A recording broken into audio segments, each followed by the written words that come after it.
صباح الخير والسعادة. هعمل معاكم دلوقتي شوية طواجن سعادة حلوين جدا جدا زي ما انتوا شايفين كده، وبطريقة اقتصادية خالص. هنعمله بالكيك العادي، مش هنعمله بكيك سبونج. زي ما انتوا شايفين. والتزيين طبعا عشوائي كده او زي ما احنا عايزين، يعني بأي حاجة من عندنا. انا كان عندي دايما كده اول الشهر كده او حاجة لما باجي انزل اجيب طلبات البيت، بجيب حاجات للحلويات، اذا كان دقيق، بابلز، يعني حاجات تزيين بسيطة زي ما انتوا شايفين كده، للكيكات، عشان ولادي.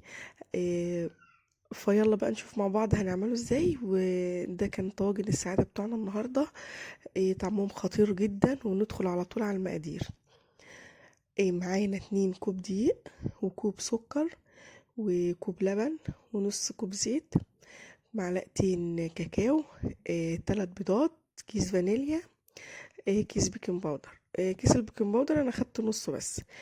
وطبعا دي المقادير المظبوطة 100% لعمايل الكيك. اي كيك ايا كان، كيك شوكولاتة، كيك باللبن الرايب، كيك عادي، كيك فانتا، اي حاجة كيك. دي المقادير المظبوطة ان شاء الله. هقولهم تاني. 2 كوب دقيق، كوب سكر، كوب لبن، نص كوب زيت، ومعاه طبعا الفانيليا والبيكنج باودر، مع 3 بيضات. هو المفروض الوصفة دي انا بيضتين بس، عشان البيض ده بيض بلدي صغير، فاكتفينا ب3، يعني زودت واحدة لانه صغير. دلوقتي ضربنا البيض مع الفانيليا. كيك بقى عادي بتاعنا خالص هنعمله في لحظة كده، نطبقه في لحظة زي ما انتوا شايفين. حطينا البيض وعليه الفانيليا وقلبنا، وبعد كده الزيت والسكر، ونفضل نقلب. ده زيت، ده سكر حبيبات عادي، فبنفضل نقلب فترة كده، يعني كام دقيقة كده، عشان السكر يدوب زي ما انتوا شايفين. طبعا دي تحلية سهلة جدا، يعني شهية، بس في نفس الوقت تقيلة جدا. يعني الواحد يكمل يعمل، يعني يجي ياكل طاجن السعادة مش قادر يكمل من تقلها، من تقل الكريمة والشوكولاتة. طبعا تقيلة جدا وكتير، فاحنا مش هنقدر نكمل. وطواجن السعادة طبعا تشرف في أي مناسبة وفي أي عزومة، وتبقى حلوة قوي لو عملناها مشروع من البيت. بس كده انا عايزه اقول لكم ان انا داخله في جروبات، ان احنا بس كده بيعملوا طواجن سعاده وكيك طبعا وحاجات كتير، بس يعني هو باستمرار طواجن السعاده. طب مش عارفه طواجن ايه، كيك برضو متزين برضو عليه شوكولات بس من غير الكريمه، بيفننوا في طواجن السعاده. او الكيك عامه اللي بالشوكولاته في الطواجن، يعني او من غير شوكولاته. وان شاء الله نعمل مع بعض يعني الفيديو ان شاء الله هنزله لكم قريب بطواجن ساعتها بس بالفانيليا. حلو جدا، والصوص بتاعه خطير، يعني تحفة، بيوديكوا في حتة تانية. واحنا شايفين مع بعض كده بقى، طبقنا الكيكة مع بعض، وزي ما انتوا كده واخدين بالكم الكيك تقيل سنة، يعني مش خفيف، يعني اللي هو الكيك المظبوط. دي المقادير المظبوطة زي ما قلنا. هنقلبها.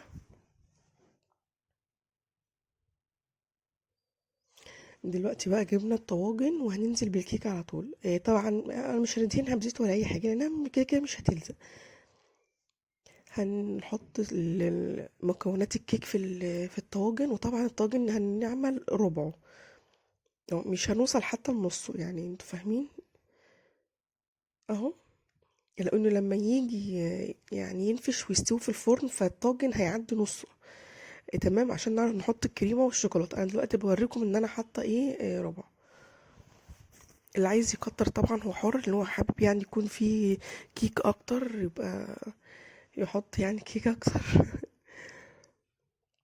انا عملت 6 طواجن بالكوبايتين دقيق، وفاض كمان شويه حطيتهم في الطاجن الكبير دوت.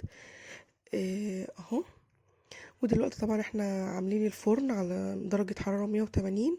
هندخل الطواجن على طول، يعني خدتش تلت ساعه واستوت، لان طبعا السمك بتاع الكيك ضعيف، بيستوي بسرعه. دلوقتي هنعمل الكريمه مع بعض. الكريمه العاديه جدا اهو. كوب كريمه زي ما انتم شايفين. المقادير كلها بتكون متساويه. كوب سكر، إيه كوب لبن. وهتلاحظوا بقى ان السكر ناقص سنة، يعني ده كوب الا ربع سكر. طبعا إيه الكريمة فيها سكر، الشوكولاتة فيها سكر، الحاجات التزيين فيه سكر. فانا قللت السكر اللي في الكريمة يعني رأفة بحالنا يعني عشان مش تبقى مسكرة قوي. وكان طعمها حلو جدا، ان هي كانت سكرها يعتبر مظبوط. نحاول يعني على قدر الامكان ان احنا لما نيجي نعمل حلويات كده يكون فيها سكر كتير، نحاول على قدر الامكان ان احنا نقلل السكر. وزي ما انتوا شايفين كده بقى، حطيت معلقتين الكاكاو، نضربهم كويس. وانا حسيت ان الكاكاو او الكريمه لونها فاتح سنه، قمت جايه مزوده كمان نص معلقه كبيره يعني. هي تقريبا ادت برضو اللون، هو كان فاتح بس كان يعني الاضاءه كمان، كنا طبعا في الصبح والشمس داخله، فالاضاءه مفتحه شويه، بس هو كان اغماء سن. زي ما انتم شايفين بقول لكم ده القوام المظبوط. وطبعا لو احنا بنضرب الكريمه ولقيناها تقيله نزود شويه لبن عادي خالص. ولو برضو لقيناها خفيفة برضو ممكن نزود شوية كريمة. بس هي دي المقادير المظبوطة عامة. دي طواجن السعادة زي ما انتوا شايفين كده بعد ما طلعت من الفرن. طبعا بنفتحها بالسكينة، نعمل فتحات فيها أو خروم فيها. ومعنا دلوقتي كوب لبن في معلقة كاكاو، بس كده. وهنشرب الكيك اهو. يعني طبعا اللبن اللي انا بحطه على قد الكيك، اللي عايز يزود يعني تمام يعني. كل واحد كلها اذواق يعني. هنسيب بقى الكيك كده يشرب لبن. طبعا على الوش ده كان قشطه من وش اللبن، فما حبيتش اشيله يعني، بيدي طعم حلو برضو. كله داخل في بعضه يعني. اهو. كان عدى دلوقتي 3 4 دقايق يعني كده. جبنا الكريمه طبعا من التلاجة. طبعا الكريمه دخلناها التلاجة عشان تنشف على قدر الامكان يعني، اللي هي تجمد. وكل خطوه ان احنا نفضل ندخل التلاجة يعني. انا عملت كريمه دخلتها التلاجة، وبعد ما ان انا اعمل الطواجن كده بالكريمه برضه هدخل الطواجن تاني التلاجة عشان الكريمه تفضل يعني جامده. طبعا طول احنا في الشتاء وكده، بس برضه بصوا زي ما انتم شايفين كده الشمس داخله من الشباك، يعني عايزه اقول لكم سيحه الكريمه. احنا كنا في الوقت دوت، الساعه كانت تقريبا 9 الصبح. بنتي عايزه طاجن ساعد، انا بحب يا ماما اعملهولي يا ماما. حاضر يا ستي في عيون ماما. اهو بعد ما خلصناهم كده وعملنا الطواجن كلها، هدخل بيهم طبعا في التلاجة عشان الكريمة تجمد ونعمل حاجة تانية مع بعض. انا بوريها لكم يعني ان انا على قدر الامكان حاولت اسوي الوش، لان انا مش عارفة اسوي الوش اصلا. المعلقة مش مساعدة. لو كان مثلا كيك او تورته او حاجة كان زماننا عملناها بالحاجة بتاعتي، الكيكة اللي هي بتسوي التورت دي. دلوقتي بقى دي الشوكولاتة، ده قالب شوكولاتة عادي. حطيت في الطاسة كده كوب لبن على قد بقى يعني. انا حاطه نص كوب لبن، مش كمل حتى كوب يعني. وحطيت فيه قالب الشوكولاته، لبن عادي خالص. وحطيت فيه قالب الشوكولاته. طبعا قالب الشوكولاته ده ب 19 جنيه. الاسعار غليت جدا جدا بتاعت الحلويات والدقيق والزبده كل حاجه يعني. الزبده دي كيلو ب75. والشوكولاته الكيلو القالب الشوكولاته ب19 جنيه، واللبن الكيلو ب19 جنيه يعني. انا مش عارفه والله الدنيا رايحه فين يعني. الحمد لله. طبعا الاسعار بتختلف من بلد لبلد يعني، او من مكان لمكان. انا دلوقتي نزلت الحاجات دي على البوتاجاز، سخنتها زي ما انتم شايفين. لسه مش فكت قوي، بس اكتفيت بكده عشان الشوكولاته ما تتحرقش. هفضل اقلب فيها كده لحد ما الشوكولاته تسيح وتفك معانا يعني مع سخونيه اللبن. الزبده طبعا واللبن، الزبده ادت الشوكولاته طعم حلو، خصوصا لو هي زبده يعني ايه يعني حلوه. لو زبده يعني نوعها كويس يعني بتدي طعم حلو قوي في الاكل. هسيبها بقى تبرد. هنا طبعا ما ينفعش احط الشوكولاته وهي سخنه على الكريمه، هتسيح الكريمه خالص. دلوقتي طلعنا الطواجن من التلاجة، والشوكولاته كانت بردت. وهنبدأ بقى ايه نحط الشوكولاته على الطواجن.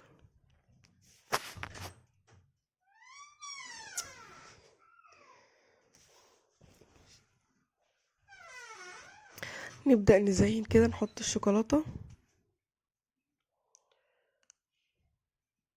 نوزع طبعا الكمية المناسبة. ده طبعا دي كمية كبيرة برضو، دي مش كمية قليلة. انا لو بايدي اقللها والله. عايز اقول لكم العيال يعني الولاد البنات هيبروا من كتر الشوكولاته اللي في البتاع دي، قعدوا يلعبوا وقعدوا يتشاقوا.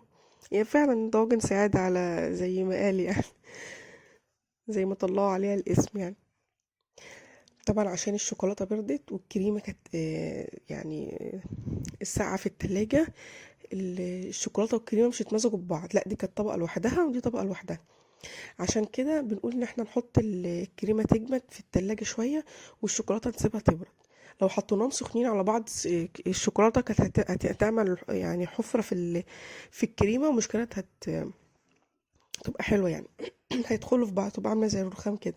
دلوقتي طبعا كل واحد يزين بالحاجات اللي عنده، زي ما انا قلت ده شيكوبون هنزين بيه عادي خالص. الكيس بجنيه على فكره يا جماعه من السوبر ماركت، يعني لو انتم مش عايزين تجيبوه من بتاع الحلويات. انا كنت جايبه من بتاع الحلويات ب5 جنيه، يعني كل حاجه من دي بجيبها ب5 جنيه او 10 جنيه على حسب. كل ما اروح اجيب حاجه، طب هات ب5 جنيه بابلز، هات ب5 جنيه شوكليت شيبس. إيه كده كان الاول كتير، دلوقتي بقى شويه صغيرين فزودوا شويه. دلوقتي زي ما انتم شايفين ده شكون وده شوكليت شيبس وده فارماسي وده بسكوت زي الاوريو كده محشي يعني، وده بابلز وكونو. فاللي هو ايه كل واحد يعني زين بالطريقه اللي هو حاببها. اللي حابب طبعا يحط مكسرات براحته، والتزيين مختلف بقى يعني، الاذواق بتختلف يعني. وده كانت طواجن السعاده بتاعت النهارده ووصفه النهارده، يا رب تكون عجبتكم. وكانت كنت خفيفه عليكم يعني، مش كنت رخمه. طبعا نقعد نزين بقى براحتنا ونحط اللي احنا عايزينه براحتنا. عايزه اقول لكم ان الطاجن الكبير ده هو اللي كان يعني فض كيك، فما حبيتش ارميه طبعا، فقلت ان انا اعمل كيك الباقي فيه. وزي ما انت شايفين عمل برضو طاجن حلو يعني كبير، ونزلت عليه برضو بباقي الزينة يعني، بابلز وشوكليت شيبس وفارماسي كله. ودي كانت طبعا شكل الطواجن بتاعتنا ووصفتنا. وان شاء الله هعمل لكم طواجن تانية بالكريمة. طاجن السعادة بالكريمة حلوة قوي، والصوص بتاعها حلو قوي قوي قوي. اتمنى يا رب تجربوا وصفة النهاردة، واستنوني ان شاء الله في الوصفة التانية بتاعت طاجن السعادة بالفانيليا. ومش تنسوني بقى في اي حاجة حلوة من عندكم، اذا كان اشتراك او لايك او تعليق. اسيبكم في رعاية الله، مع السلامة.